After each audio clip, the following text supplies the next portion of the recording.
د لوی بخښونکي خدای تعالی په سپېڅلې نامه کمپیوټر کې لیکل څنګه ترتیب کو درېیمه ویډیو ده. نن په دې باندې بحث کوو چې فهرست څنګه جوړ کړو. دلته هغه تخنیکونه کاروو چې د یو فهرست په اسانۍ جوړ کړو. ډېری وخت موږ فهرست په ټایپ باندې جوړ کړو، ټول ټایپ کړو، عنوانونه رااخلو، د هغې شمیرې ورسره ضمیمه کوو، همداسې فهرست جوړو. خو کله چې موږ یوه موضوع زیاته کړو یا یو عنوان زیات و کم کړو، بیا مجبور یو فهرست له سره بیا جوړ کړو. خو دلته که موږ فهرست اتومات جوړ کړو ډېر به اسانه وي. کله چې موږ اتومات فهرست جوړوو، اول عنوانونه ټول هیډینګ کوو. دا اصلي عنوان دی، هیډینګ کوو. دا اتومات راغله، فونټ هم ورته انتخاب دی. فونټ به کولی شي بیل بیل فونټونه ورته انتخاب کړو. ما دا فونټ ورته انتخاب کړ. سایز یې 14 دی او بولډ دی. راځو موډیفای ته. موډیفای کې ورته وایي چې زما کله چې اول هیډینګ زه انتخابوم به هیجمترا دی وي، سایز یې د 14 واوسي، بولډ دی وي او په منځ کې دی وي. کله چې زه هر نوی ډاکومنټ راخلاصوم، هر کله چې یوه نوي کتاب، مونوګراف، دیزیس یا بله لیکنه چې فهرست ولري هغه زه جوړوم، همدغه تنظیمات دې پرې پلي شي. لنډیز. راځو دویم عنوان ته، سریزه ده. سریزه هم په اصلي عنوانو کې راځي، هیډینګ وان ورته وایي. هغه تنظیمات یې ټول واخیستل، بولډ دی، به هیجمترا دی، 14 دی، سایز دی، په منځ کې دی، له ښي لوري لیکل شي.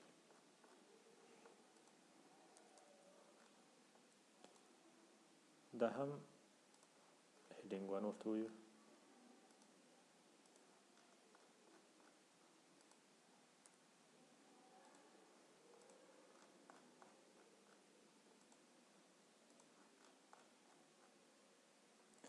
زموږ اصلي موضوع له دې ځای نه شروع کېږي. اول هیډینګ کوو یې، تنظیمات مخکې ورته کړي، هماغه پرې پلي شول. ځو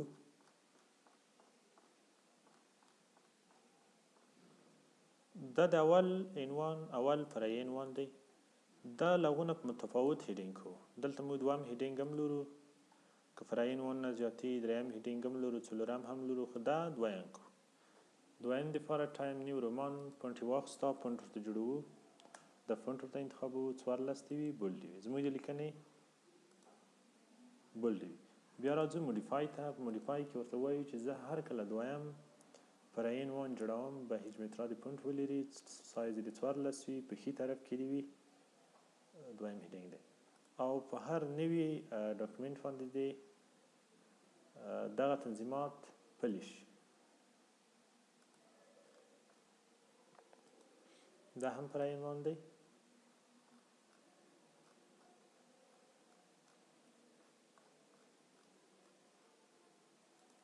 دا دویم اصلي عنوان دی، هیډینګ وان یې کوو، په منځ کې اتومات راغله.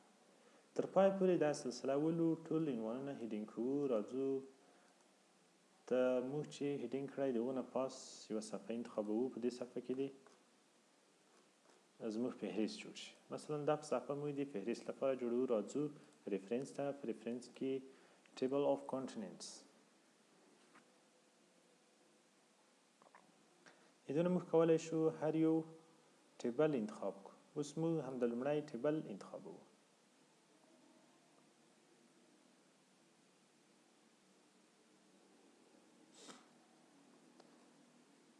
دا مو انتخاب کړ. صفحې چې راغلې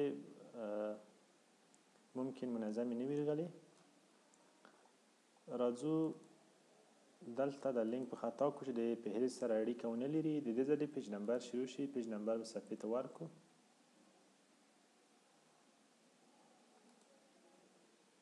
له دې د پیج نمبر شروع شو.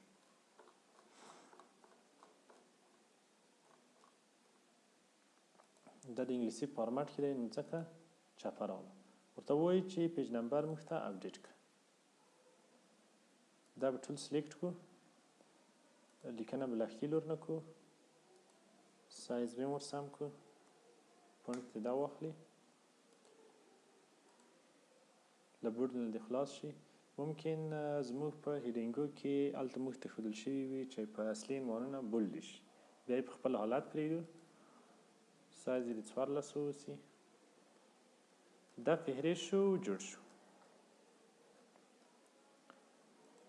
اوس که موږ یوه موضوع زیاتوو، مثلا موږ ته وویل شول د ادارې لخوا چې لنډیز دې هېڅ په سر کې نه وي، حذف دې شي، له سریزې دې پیل وشي.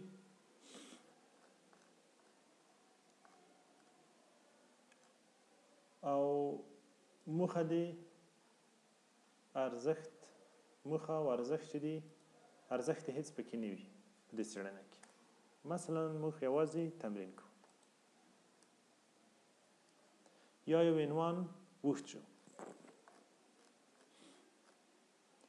یا مثلا دا موضوع ده غواړو د نور هم پراخه کړو، دو ته نوره لیکنه هم پکې وکړو.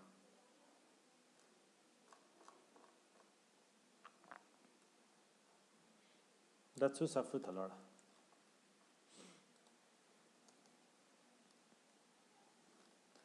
دا زیاته شوه. نو راځو فهرست ته. که فهرست کې یوازې مو صفحې زیاتې کړي وي، عنوانونو کې هم تغییرات نه وي راوستلی، ورته وایي چې یوازې پیج نمبر ته اپډیټ کړه. او کوم ټول تغییرات راوستلي وي، بیا ټول تغییرات اتومات خپله راځي، یا به دلته دوه آپشن لري: اپډیټ پیج نمبر اونلی، یوازې پیج نمبر اپډیټوي، اپډیټ انټر ټیبل، ټول ټیبل ماته اپډیټ کړه.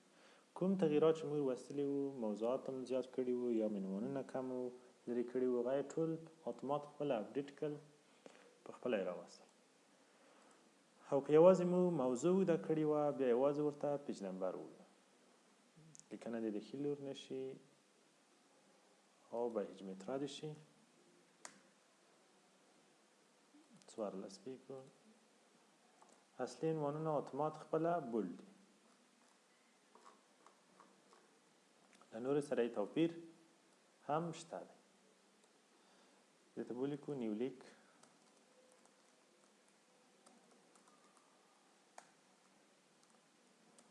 سرلیک،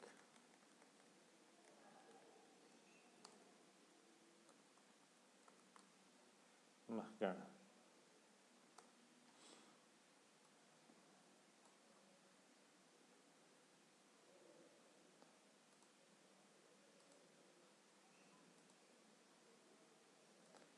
رنګ دې تور شي، دا دې منځ کې شي. دا و د یو مونوګراف فهرست جوړونه.